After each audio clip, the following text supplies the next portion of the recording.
ரிஷபராசிக்காரர்களுக்கு ஜூன் மாதம் அற்புதங்களை தரக்கூடிய அருமையான அமைப்பாக இந்த மாதம் அமைஞ்சிருக்கு. எல்லா நிலைமைகள்லையும் பார்த்தீங்கன்னா 2ஆம் இடத்துல குரு, 11ஆம் இடத்துல சனி என்பது மிகப்பெரிய பணம் சம்பாதிக்கிறதுக்கு மிகப்பெரிய யோக பலன்களை கொடுக்கக்கூடிய அமைப்புங்க.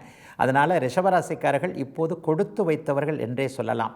உங்களுடைய ராசிநாதனம் அடுத்தடுத்து நல்ல இடங்களில் வரக்கூடிய ஒரு தன்மை, உங்களுடைய யோகாதிபதியான புதனும் இப்போது நீச்சத்திலிருந்து வெளியே வந்து விட்டதால் தொட்டது துலங்கக்கூடிய அவரவருடைய வயதிற்கேற்றார் போல எல்லா நன்மைகளும், கல்வி நன்மைகள், வேலை நன்மைகள், தொழில் போன்ற அமைப்புகளில் சிறப்பு நன்மைகள், இதுவரைக்கும் பதவி உயர்வு கிடைக்காதவங்க, சம்பாதிக்க முடியாதவங்க எல்லாருக்குமே அதிலிருந்து எல்லாம் நன்மைகள் மட்டுமே கிடைக்கக்கூடிய யோக அமைப்புகள் உருவாகக்கூடிய மாதமாக இந்த மாதம் அமைஞ்சிருக்கு. 2ஆம் இடத்துல குரு பகவான் இருப்பது இதுவரைக்கும் திருமணம் ஆகாதவர்களுக்கு குடும்பம் அமையக்கூடிய ஒரு அமைப்பு.